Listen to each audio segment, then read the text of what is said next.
ओम शांति।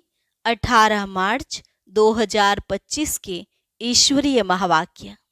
पहले सुनते हैं मुरली के मुख्य पॉइंट्स। बाबा ने कहा, इस दुनिया में जो भी मनुष्य मात्र हैं वह सब तो देह अभिमानी हैं। अब तुमको बनना है देही अभिमानी। इसलिए पहली पहली मुख्य बात बाप यही समझाते हैं, तुम अपने को आत्मा समझो और बाप को याद करो तो पावन बन जाएंगे। फिर बाबा ने कहा, सदा बुद्धि में याद रहे तुम सब आत्माएं असुल भाई भाई हो। अब स्त्री पुरुष का भान भी निकल जाए, सिर्फ भाई भाई की दृष्टि हो।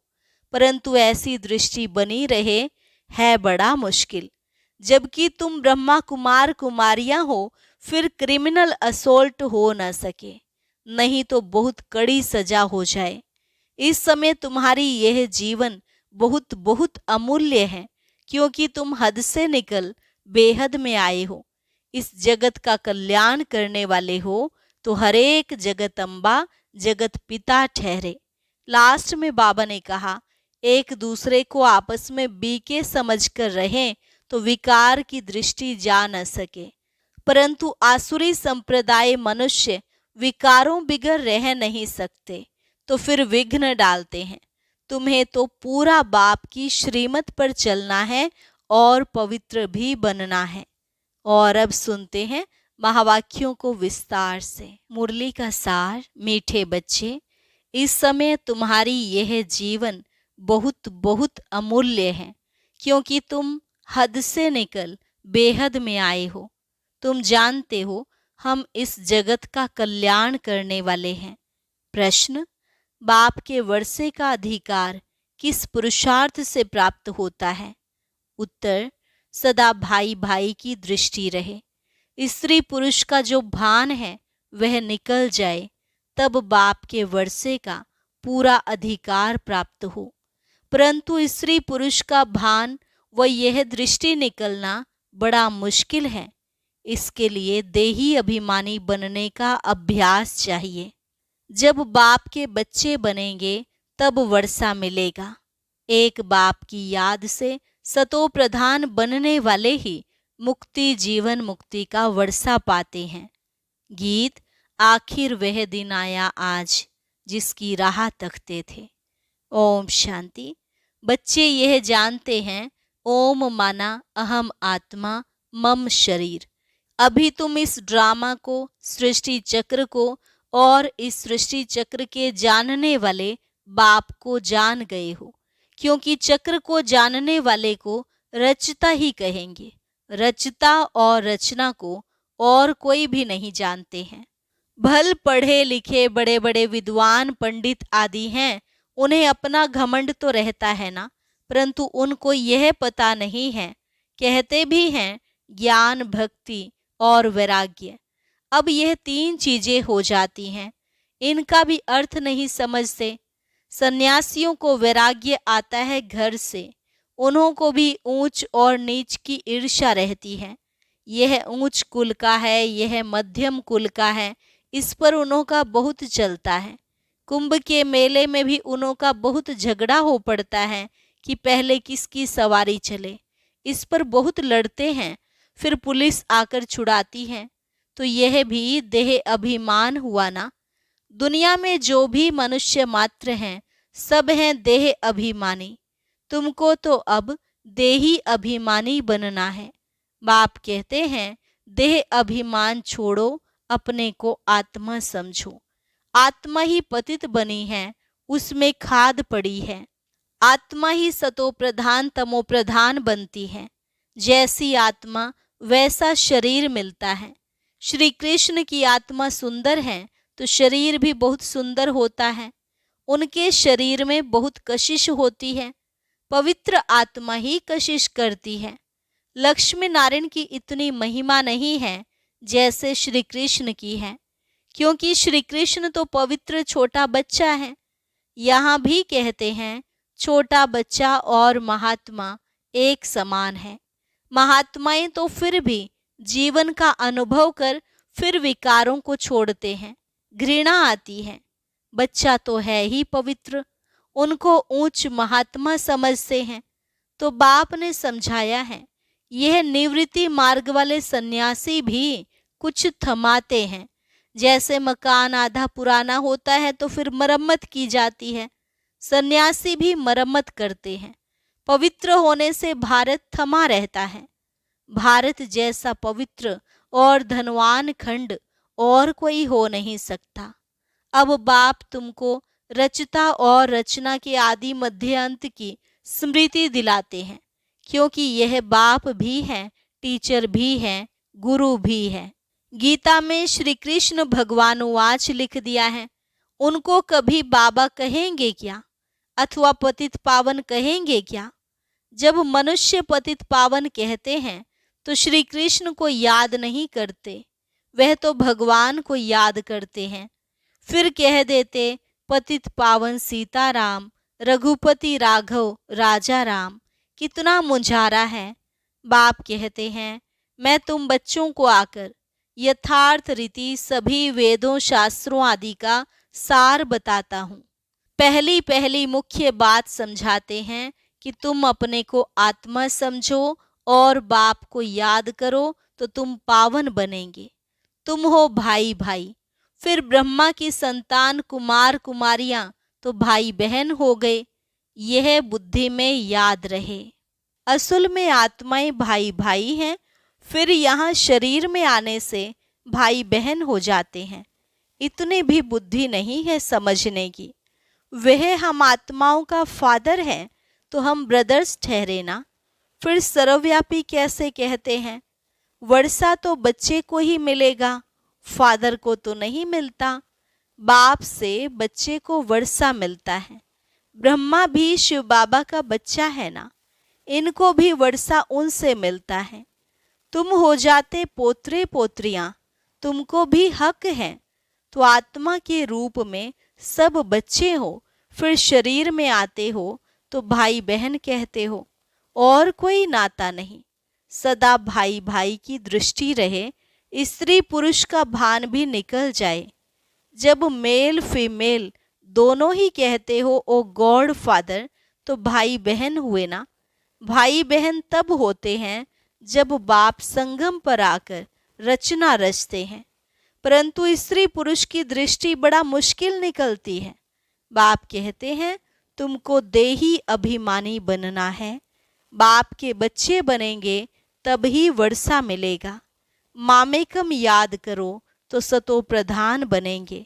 सतो प्रधान बनने बिगर तुम वापस मुक्ति जीवन मुक्ति में जा नहीं सकेंगे। यह युक्ति सन्यासी आदि कभी नहीं बताएंगे। वह ऐसे कभी कहेंगे नहीं कि अपने को आत्मा समझ बाप को याद करो। बाप को कहा जाता है परम पिता परम आत्मा, सुप्रीम। आत्मा तो सबको कहा जाता है, परंतु उनको परम आत्मा कहा जाता है।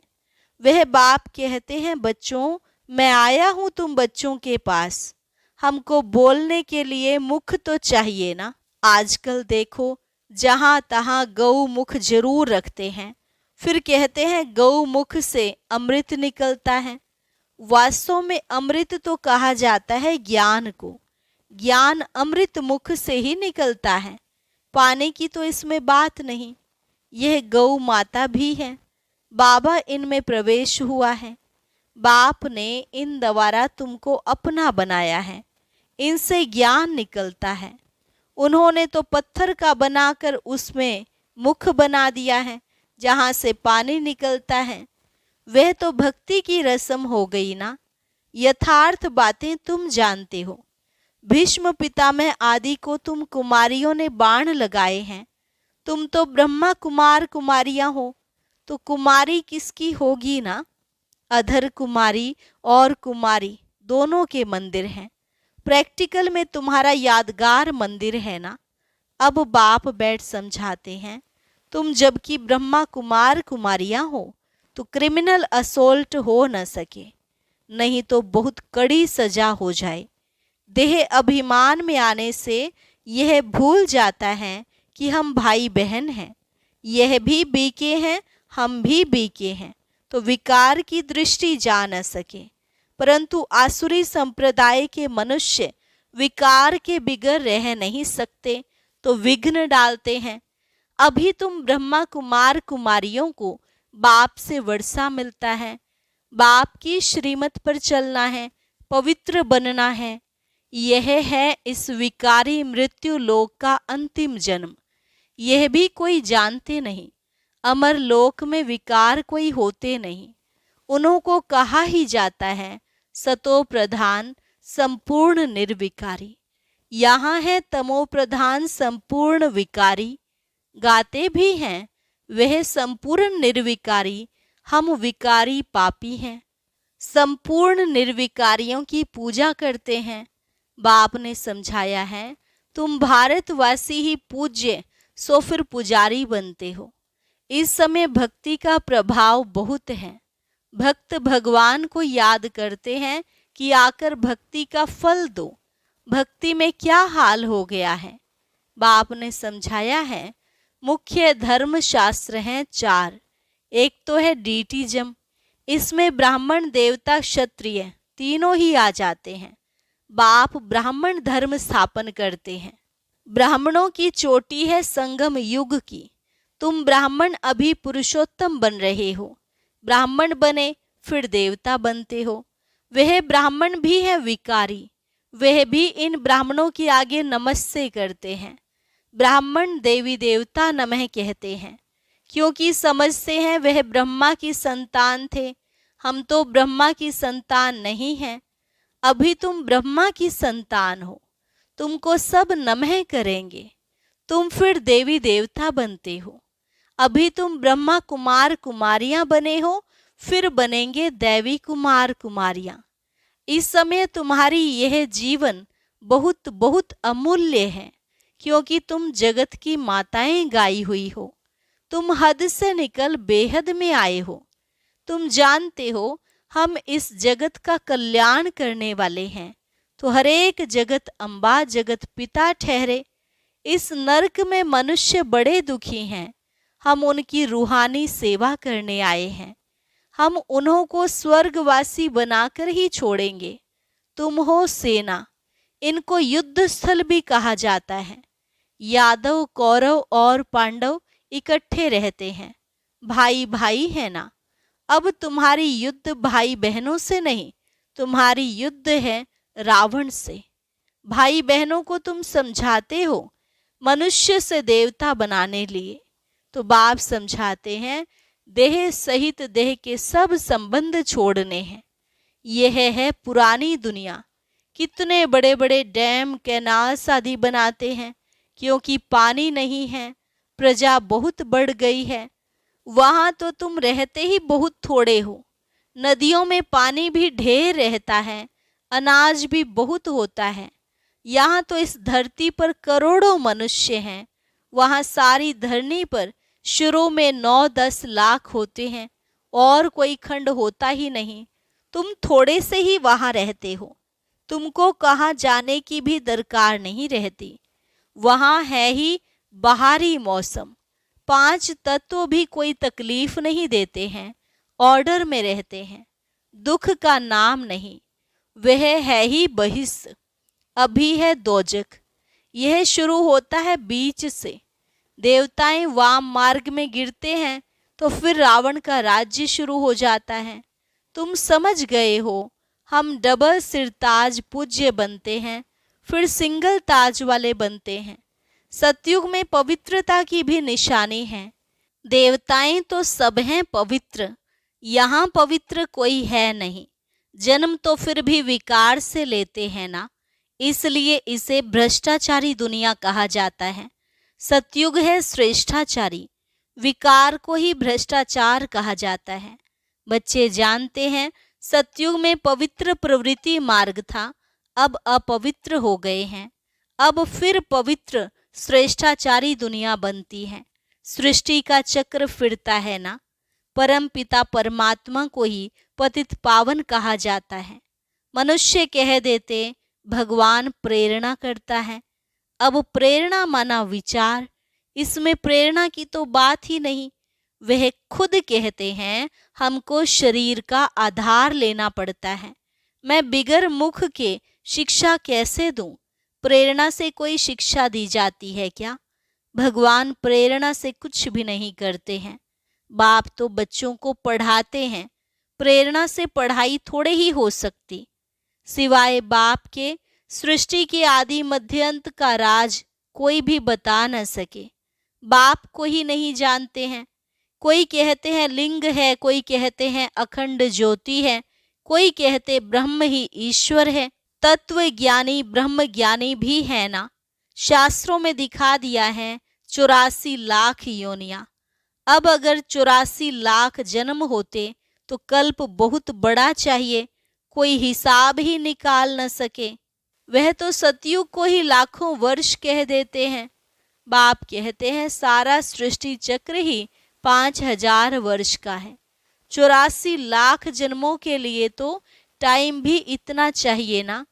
यह शास्त्र सब हैं भक्ति मार्ग के। बाप कहते हैं मैं आकर तुमको इन सब शास्त्रों का सार समझाता हूँ। ये सब भक्ति मार्ग की सामग्री है। इनसे कोई भी मेरे को प्राप्त नहीं करते। मैं जब आता हूँ तभी सबको ले जाता हूँ। मुझे बुलाते ही हैं, हे पतित पावन आओ, पावन बनाकर हमको पावन दुनिया में ले चलो। फिर ढूंढने के लिए धक्के क्यों खाते हो? कितना दूर दूर पहाड़ों आदि पर जाते हैं। आजकल तो कितने मंदिर खाली पड़े हैं, कोई जाता नहीं है। अभी तुम बच्चे ऊंच ते ऊंच बाप की बायोग्राफी को भी जान गए हो। बाप बच्चों को सब कुछ देकर फिर 60 वर्ष बाद वानप्रस्थ में बैठ जाते हैं। यह रस्म भी अब की है, त्योहार भी सब इस समय के हैं। तुम जानते हो हम संगम पर खड़े हैं, रात के बाद फिर दिन होगा। अब तो घोर अंधियारा है। गाते भी हैं ज्ञान सूर्य प्रगटा, अज्ञान अंधेर विनाश। तुम बाप को और रचना के आदि मध्य अंत को अब जानते हो। जैसे बाप नॉलेजफुल हैं, तुम भी मास्टर नॉलेजफुल हो गए। तुम बच्चों को बाप से वर्षा मिलता है बेहद के सुख का। लौकिक बाप से तो हद का वर्षा मिलता है, जिससे अल्पकाल का सुख मिलता है। जिनको सन्यासी कागविष्टा समान सुख कह देते हैं, वह फिर यहाँ आकर सुख के लिए पुरुषार्थ कर न सके। वह है ही हठ योगी, तुम हो राज योगी। तुम्हारा योग है बाप के साथ, उन्हों का है तत्व के साथ। यह भी ड्रामा बना हुआ है। अच्छा, मीठे मीठे सिकिलधे बच्चों प्रति मात पिता बाप दादा का याद प्यार और गुड मॉर्निंग। रूहानी बाप की रूहानी बच्चों को नमस्ते। रूहानी बच्चों की रूहानी बाप दादा को नमस्ते नमस्ते, गुड मॉर्निंग। धारणा के लिए मुख्य सार। पावन बनने के लिए हम आत्मा भाई भाई हैं, फिर ब्रह्मा की संतान भाई बहन हैं। यह दृष्टि पक्की करनी है। आत्मा और शरीर दोनों को ही पावन सतो प्रधान बनाना है। देह अभिमान छोड़ देना है। मास्टर नॉलेजफुल बन सभी को रचता और रचना का ज्ञान सुनाकर घोर अंधियारे से निकालना है। नरकवासी मनुष्यों की रूहानी सेवा कर स्वर्गवासी बनाना है। वरदान।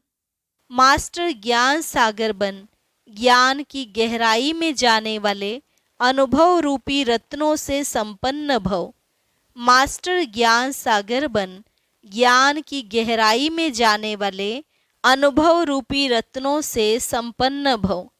जो बच्चे ज्ञान की गहराई में जाते हैं वे अनुभव रूपी रत्नों से संपन्न बनते हैं। एक है ज्ञान सुनना और सुनाना, दूसरा है अनुभवी मूर्त बनना। अनुभवी सदा अविनाशी और निर्विघ्न रहते हैं, उन्हें कोई भी हिला नहीं सकता।